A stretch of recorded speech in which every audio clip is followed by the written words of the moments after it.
Yes Prasad గారు ఇచ్చే సూచన సలహాలు ఇచ్చేంత స్థాయి కాదు, కానీ వ్యవస్థ పిల్లలు చాలా మంది వచ్చేస్తున్నారు తెలియక అందరూ వచ్చేస్తున్నారు. ఒక డెకరం మెయింటైన్ చేయండి. రెండోది ఏంటంటే వ్యవస్థ ముందు మనం మళ్ళీ చెప్తున్నాం, చాలా చాలా చిన్నవాళ్ళం, చాలా లిల్లిపోట్లం. మనం వ్యవస్థతో ఏమీ చేయలేం. వ్యవస్థ మనకి అక్కడికి వస్తుంది, రక్షణకు వస్తుంది.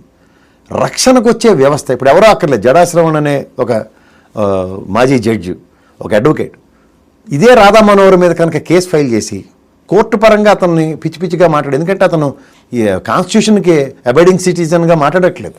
ఎందుకంటే మత స్వేచ్ఛ ఉన్న దగ్గర నేను పరమతాన్ని కించపరిచే హక్కు నాకు లేదు. దాని మీద అతన్ని కాన్సిక్వెన్సెస్ ఫేస్ చేసేలా న్యాయపరంగా చూడకుండా రఘురామకృష్ణరాజు గారితో కూడా ఆయనకి ఖచ్చితంగా కోర్టు పరంగా నువ్వా నేనా నడుస్తుంది. ఆ వర్డిక్ట్లన్నీ ఏవి రాకుండా ఇండివిజువల్ ఎజెండాలతో జస్టిఫై చేసుకోవడం జరగని పని. సమాజంలో అనిశ్చితి క్రియేట్ చేయడానికి మనం వరం. సో జాగ్రత్తగా ఉండాల్సిన అవసరం ఉంది. ఎవరైనా జాగ్రత్తగా ఉండాలి సార్. ఇప్పుడు పోలీస్ స్టేషన్ బయట ప్రతి ఒక్కరు వీరంగాలు చేస్తారు, లోపలికి వెళ్తే ఆ సినిమాయే వేరు. ఎందుకంటే వాళ్ళు సైకాలజీ చదివిన ఎక్స్పర్ట్స్ అంటారు పోలీసు వాళ్ళు. ఓకే. ఎందుకంటే సమాజంలో వాళ్ళు ఒక్కడికే ఉంది సార్ లాఠీ పట్టుకునే హక్కు. అవును. అలానే కొడతారా అనే ప్రొవకేషన్ చాలా తప్పు. ప్రొవకేషన్ గురించి కాదు అది. అది చూసి నువ్వు భయం పడాలి. భయం పడడం ఏం చేస్తారో, నీకు కొట్టే హక్కు లేదు, 3rd డిగ్రీ పెట్టే హక్కు లేదు, నేను న్యాయపరంగా అంటే పోరాడు. నేను రఘురామకృష్ణరాజు గారితో కూడా టీవీ డిబేట్లో ఆర్గ్యుమెంట్లు నా తరఫున ఇచ్చిన వాదనలో ఆయనతో నేను వ్యక్తిగతంగా కాదు విభేదించింది, వ్యవస్థ మీద ఉన్న గౌరవాన్ని ఎందుకు తగ్గిస్తున్నారు అన్న కాన్సెప్ట్లో నేను డ్రైవ్ చేశాను. మీతో కూడా చాలా డిబేట్లో ఆయన కొట్టారని చూపిస్తారంటే నేను కన్విన్స్ అవ్వట్లేదు. ఎందుకు అవ్వట్లేదు అంటే అది కోర్టులో నాకు తెలిసి ఇప్పుడు కొమ్మినేని గారి విషయంలో ఉంది. ఆయన విషయంలో అయితే కోర్టు ఆ సమన్లు ఇష్యూ చేసింది ఎవరికి, ఆ డిఎస్పీ గారికి, అడిషనల్ ఎస్పీ గారికి. అలాంటిది ఎక్కడైనా చూపించండి సార్ రఘురామకృష్ణరాజు గారి విషయంలో. అది నువ్వు అంతలో వివేచిస్తూ కూడా సభకెళ్ళి ఒకటి నువ్వు కూడా రఘురామకృష్ణరాజు గారిని తిట్టంటే నా బుర్రమైంది. మీకు అర్థమవుతుందా?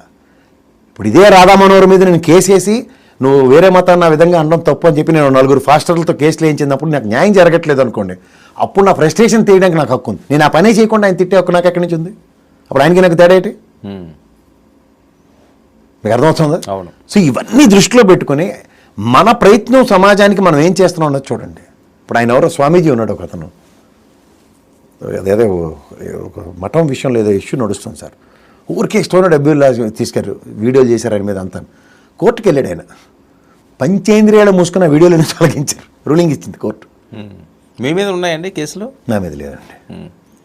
మిమ్మల్ని కూడా బెదిరింపులు అన్నీ జరిగి బెదిరింపులు క్వైట్ కామన్. అవి నేను ఇందాక మీరు జడాశ్రవణ్ నా మీద కూడా కేసులు ఉన్నాయి అని అన్నారు. నా మీద లేవు. జడాశ్రవణ్ మీద కూడా కేసులు వేస్తే అని మాట్లాడాను. నా మీద ఎందుకు కేసులు ఉంటాయి?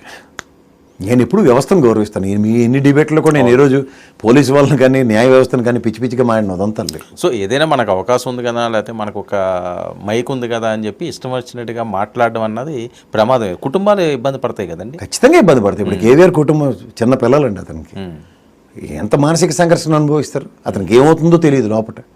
ఇతను కూడా అంత పెద్ద వయసులా లేడు, ప్రశ్నరావణ కూడా అంత పెద్ద వయసు, నడి వయసు కూడా అతను 35 లోపలే ఉంటాయి అతనికి, ఇఫ్ ఐఎమ్ నాట్ రాంగ్.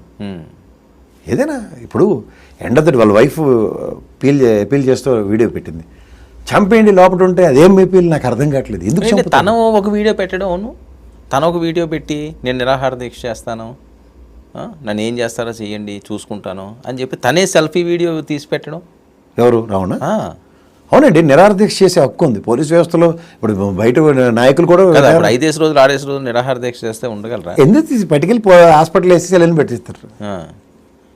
కాదు, మళ్ళీ సెల్ఫీ వీడియో ఒక 4 సార్లు బెయిల్ వచ్చింది. సెల్ఫీ వీడియో చేసి మళ్ళీ కొద్దిగా ఏదో ఎవరినో గెలికే విధంగా మాట్లాడడం అన్నది అది కరెక్టేనా? అంటే ఆయన ఒక సాటర్డే లాస్ట్ బెయిల్ వచ్చింది కదా, ఆ ట్రావెల్లో ఉన్నప్పుడు చెక్ పోస్ట్ దగ్గర ఎత్తేసారు మళ్ళీ. ఆ పరిణామం ఊహించలేదు అతను. They are not prepared for it. Okay, అదే ఆ వీడియో వచ్చింది సారాంశం. సో ఏదైనా కొద్దిగా డేంజరే, జాగ్రత్తగానే ఉండాలి. ఎవరికైనా డేంజరే సార్, వ్యవస్థతో ఎవరు పెట్టుకోకండి. ఇప్పుడు కస్టడీ అంటే ఏమైనా గతంలో జరిగినాయి ఎవరెవరితో ఉన్నాయో, లేకపోతే ప్రకాష్ గారి సపోర్ట్ ఎలా చూడాలి? ఈ సినిమా వాళ్ళని అనవసరంగా ఎంటర్టైన్ చేయకండి సార్. ఆయన ప్రతిసారి వీడియో పెడతారు. ఏ టైం వేస్ట్ బ్యాచ్ వెళ్ళమండి. మా ఎలక్షన్ గెలనోడు వచ్చి ఏడు సార్ ఇప్పుడు డెమోక్రసీ గురించి మాట్లాడతారు, పవనాడు పక్క పమ్మనండి. ఇలా టైం వేస్ట్గా ఎంటర్టైన్ చేయకండి సార్.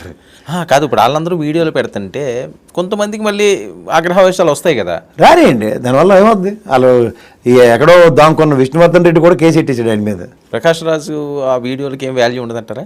నేనైతే అటు పట్టించు సినిమా వాళ్ళు మాట్లాడిపోవడం నవ్వుతున్నాడు చేతనైతే అలా విజయ్లో గెలిచి చీఫ్ మినిస్టరే మాట్లాడండి, లేకపోతే మూసుకుని ఇంట్లో కూర్చోమని ఉండాలి. మీ మొగాలకి రంగులు వేస్తుంటే చూస్తుంది దిక్కుమాల సినిమాలో చాలా అవి చూసి సగం మంది వస్తున్నారు. సినిమాలో చెప్పినట్టు నేను మోనార్క్ టైపు కాదు. Right, thank you so much Prasad గారు. ఇది కేఎస్ ప్రసాద్ గారితో